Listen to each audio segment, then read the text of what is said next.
Dear students, today we will do the poem from your book Beehive, The Lake Islay of Innisfree, written by William Butler Yeats. W.B. Yeats wrote this poem when he was in London in 1890.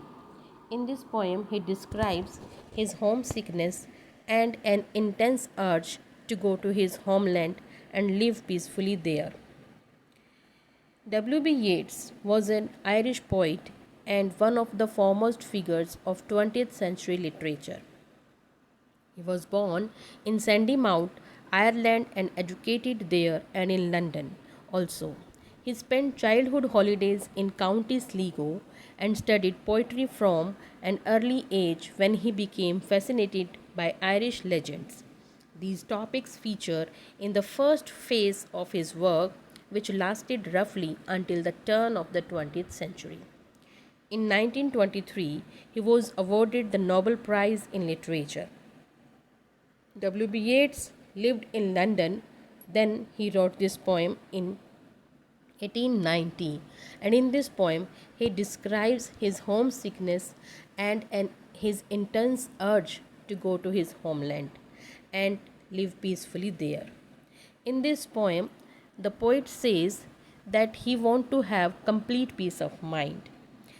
He has got fed up with his present life. So, in this first stanza, he says, I will arise and go now, and go to Innisfree, and a small cabin built there, of clay and wattles made. 9 bean rows will I have there, a hive for the honey bee, and live alone in the bee loved glade. In this stanza, the poet wants to say that he is overpowered by a sudden and intense urge to go to his homeland Innisfree. He perhaps fed up with his dull life in London. Therefore, he wishes to go to Innisfree and want to build a small cabin-like home for himself. He also says that he will build this small cabin with clay and sticks only, because he want to have complete natural atmosphere. And he says that he will plant 9 rows of beans there to provide him food. He also wishes to keep some bees in a hive there and enjoy his solitude in that open space frequented by humming bees only. Means he wants to say that he wants to go the island of Innisfree and live there, and he want to spend rest part of his life there. He says that when he would go and live there, he will definitely have such natural atmosphere, and then he will be able to have peace of mind by living there. In the next stanza, the poet says, and I shall have some peace there, for peace comes dropping slow, dropping from the vales of the morning to where the cricket sings. There midnights all a glimmer, and noon a purple glow, and evening full of linnet wings. In this next stanza, the poet wants to say that he is sure that the atmosphere he would find in Innisfree would be quite peaceful. The peace prevails there through the day, right from early morning till night. He wants to say that the peace begins right in the morning with the dew drops falling slowly. He says, peace is hearing in the cricket song. He would have peace by hearing the cricket song in the surroundings. And midnight sky, which will be full of glimmering stars, it will give him such a nice feeling. The moon is purple in color, and even evening is filled with linnet wings. He says that when he would have all kind of stuff, natural stuff, which will give him unreal quality of the peace, which will give him all the feeling of peace of mind. In the next stanza, the poet says, I will arise and go now for always night and day. In here the lake water lapping with low sounds by the shore, while I stand on the roadway or on the pavement creak, I hear it in deep heart score.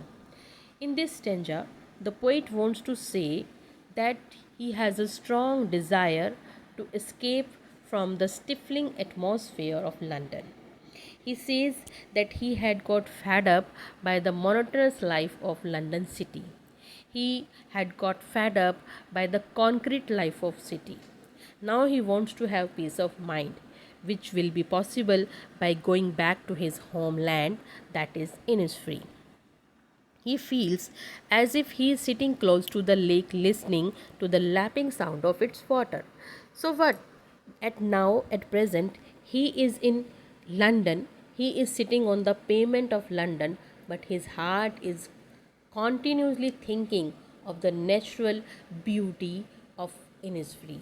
His heart is continuously thinking the natural scene of Innisfree. His heart is continuously having the echo deep, the sounds of water of the lake flowing there. So, in this poem, the poet highlights the moral values of appreciating the natural beauty of nature. There is always a clash between nature and civilization. When we value in nature is exactly opposite of what city life brings. It means civilization always brings destroy, then nature provides. Civilization always gives us monotony. Civilization always gives us boredom. Ultimately, we get bored. Ultimately, we get fed up by the monotony of the concrete life of city. But when we live in nature, we'll get endless peace of mind. The poet also wants to convey that he has a desire to escape from the hectic and monotonous life of city which is possible in the lap of nature. He says that he wants to go back to his native land, that is nature, where he can feel even while sitting on the pavement of London city.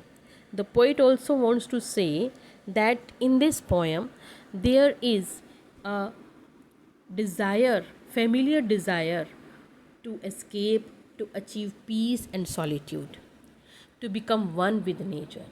He says that he would like to escape from London and he would like to escape from the stressful condition of modern and urban life of London city. So in this poem, the poet wants to say that every human being gets fed up with the modern, with the stressful life of city, with the stressful life of technology. And ultimately he wants to have peace of mind, which is possible only by living in the lap of nature. So he feels, even therefore he feels that he is sitting close to the lake listening to the lapping sound of its water whenever while he was sitting on the pavement of London city.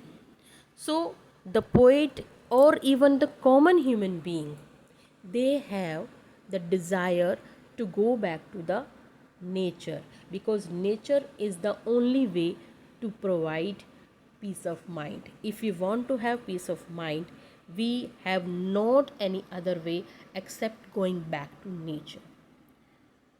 Thank you and have a nice day.